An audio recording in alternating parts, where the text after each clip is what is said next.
Bismillahirrahmanirrahim. Assalamualaikum warahmatullahi wabarakatuh. Alhamdulillah. Wassalatu wassalamu ala Rasulillah wa ala alihi wa sahbihi wa mawala. Saudara-saudariku sekalian, jamaah channel Quranic Therapy yang dimuliakan dan dicintai Allah.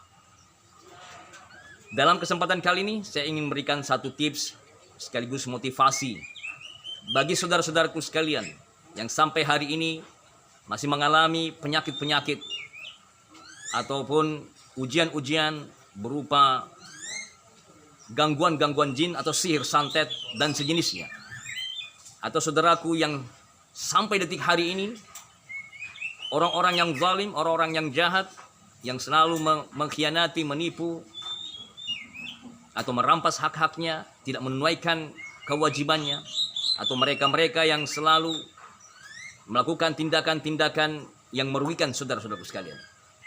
Di sini saya ingin memberikan alasan mengapa di channel kami ini banyak sekali tema-tema yang berkaitan dengan bagaimana kita berdoa kepada orang-orang yang zalim. Oke? Orang-orang yang zalim di sini maknanya dua. Yang pertama, yang tingkat kezalimannya itu benar-benar di luar batas. Dalam arti mereka selalu melakukan tindakan-tindakan ataupun ucapan-ucapan sehingga menyebabkan diri saudaraku terugikan. Apapun itu bentuknya. Ya, baik saudaraku itu ditipu, dikhianati, difitnah, dihina, dirampas hak-haknya, ataupun dikhianati dan lain sebagainya. Namun kadar kezaliman di sini tidak bisa disamaratakan. Ya. Bisa kezaliman itu levelnya level dianggap biasa, tetapi dalam pandangan kita kezalimannya di luar batas. Nah, maka di sini saya ingin menjelaskan saudara-saudara sekalian. Bagaimana? Pertanyaannya, ketika kita sudah berdoa, bermunajat kepada Allah, ya, ataupun kita sudah mengamalkan amalan dari channel kami ini, tapi sampai hari ini belum ada perubahan, entah itu pada diri kita, ataupun yang kedua kepada orang-orang yang kita tuju, yang telah melakukan kejahatan dan kezaliman. Ini pertanyaan yang wajib kita renungkan bersama. Sesungguhnya, apa yang kita ucapkan, apa yang kita lakukan, apa yang kita munajat kepada Allah adalah satu permohonan, ada satu permintaan. Dan yang maha menilai, yang maha membalas adalah Allah Subhanahu wa ta'ala. Dan ada rahasia di balik apa yang kita alami dan apa yang kita doakan dan kepada orang-orang yang kita tuju pada saat kita berdoa. Oke? Dan sesungguhnya semuanya apa yang kita doakan, apa yang dialami itu telah tercatat di Lauh Mahfuz, termasuk takdir-takdir mereka yang telah berbuat kezaliman atau kejahatan.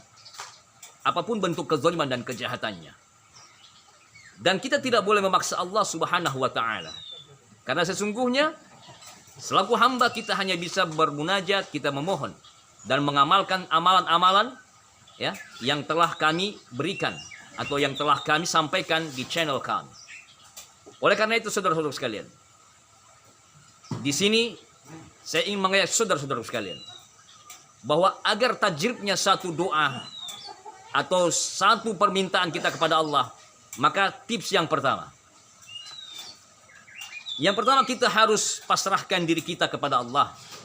Kita ikhlas bahwa apa yang kita alami saat ini, ujian-ujian yang kita hadapi, apapun itu bentuknya, entah itu penyakit ataupun bentuk-bentuk kezaliman-kezaliman yang kita alami, maka kita pasrahkan diri kita kepada Allah sebagai bagian ketentuan atau takdir Allah kepada diri kita.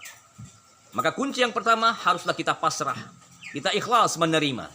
Yang kedua, sesudah kita sudah memasrahkan diri kita kepada Allah, kita ikhlas menerima ujian-ujian yang kita hadap, yang kita alami saat ini, maka kita kemudian bermunajat kepada Allah.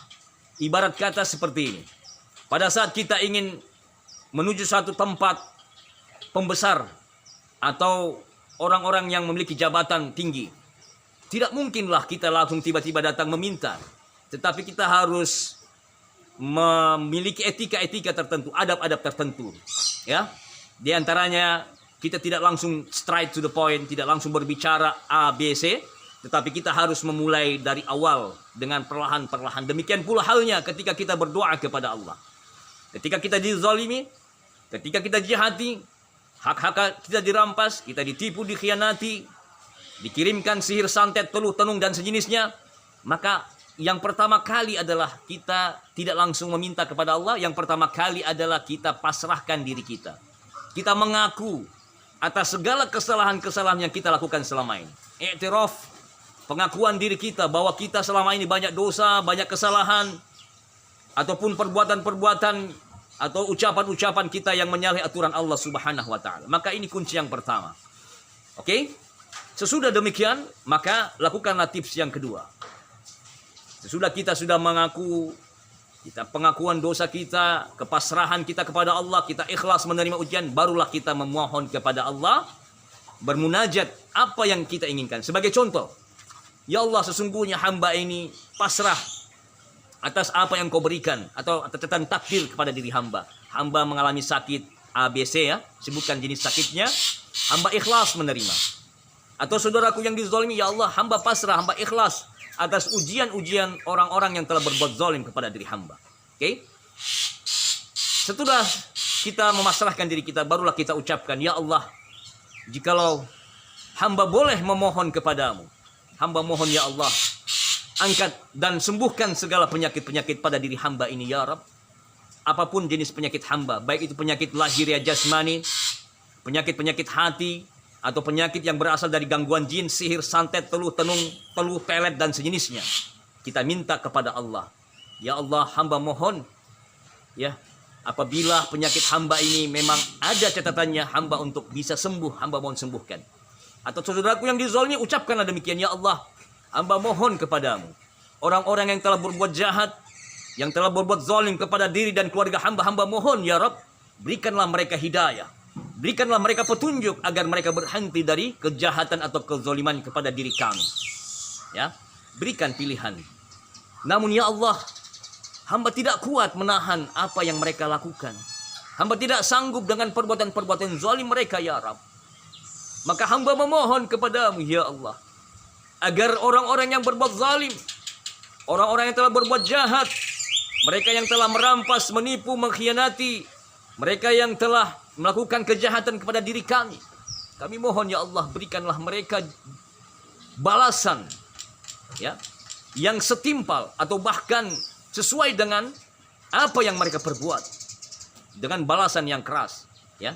Jadi saudaraku, ketika kita berdoa kepada orang-orang yang jahat, orang yang zalim, kita doakan pertama kali mereka untuk mendapatkan hidayah. Doakan mereka ya Rabb, berikanlah mereka hidayah, berikanlah mereka petunjuk agar mereka tidak lagi melakukan kejahatan, kezaliman kepada diri kami. Namun apabila terus-menerus mereka sampai esok hari, sampai seterusnya masih terus berbuat zalim, kami serahkan leher-leher mereka ke hadapanmu. Kami serahkan jiwa-jiwa mereka di hadapanmu ya Allah. Engkau zat yang maha membalas, engkau zat yang maha membinasakan, engkau zat yang maha menghancurkan kepada orang-orang yang berbuat kerusakan. Oke saudaraku, demikian ya. Berikan mereka pilihan-pilihan, ya.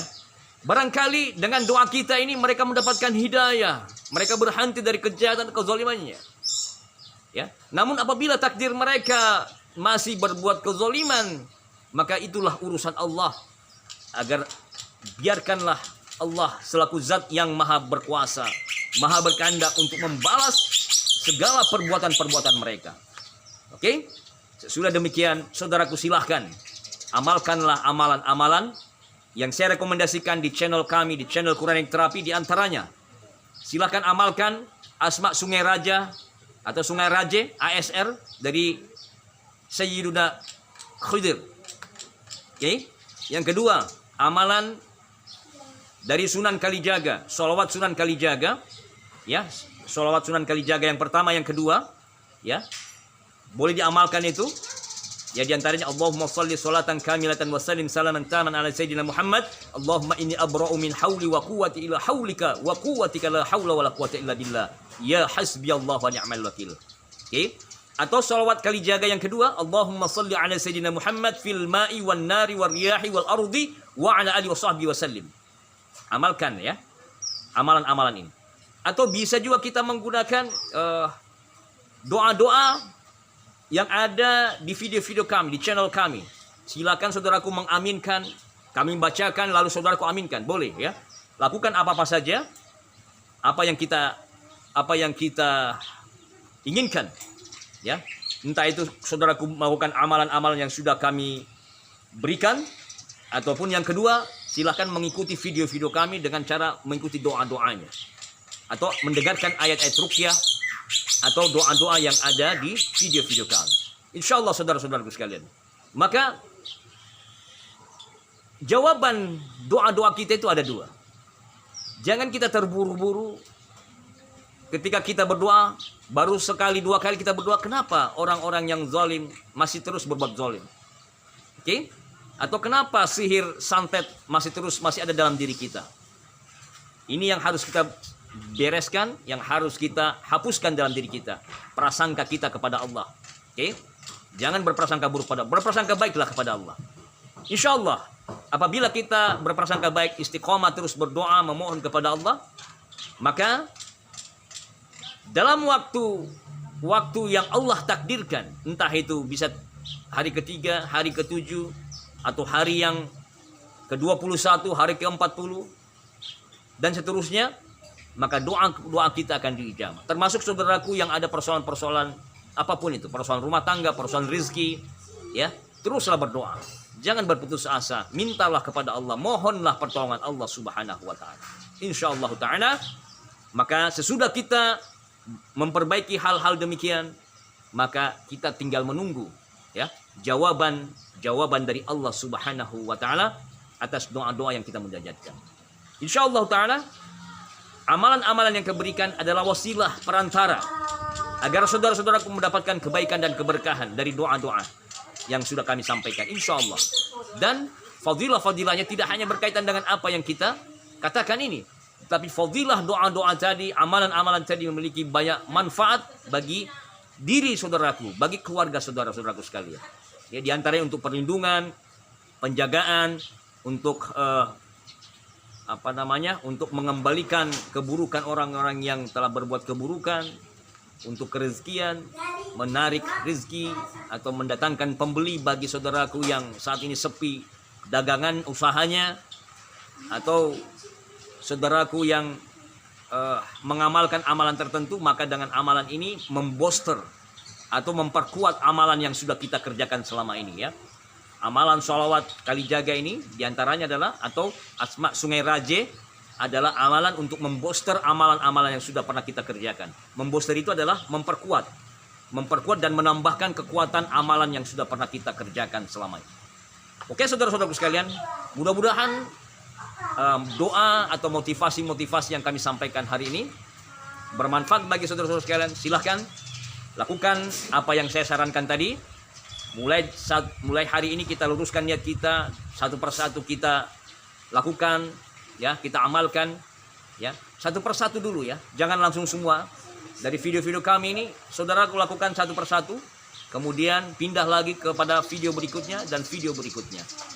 Fadilahnya akan saudara rasakan sesudah istiqomah melakukannya. Oke, demikian dari kami, semoga bermanfaat. Apabila ada pertanyaan silahkan cantumkan di kolom komentar ya. Di kolom komentar silahkan berkomentar apa yang saudara ingin sampaikan. Mudah-mudahan kita mendapatkan kebaikan bersama. Oke. Terima kasih. Jazakumullah khairan katsiran. Sallallahu ala nabiyyina Muhammadin wa ala alihi ajma'in. Assalamualaikum warahmatullahi wabarakatuh.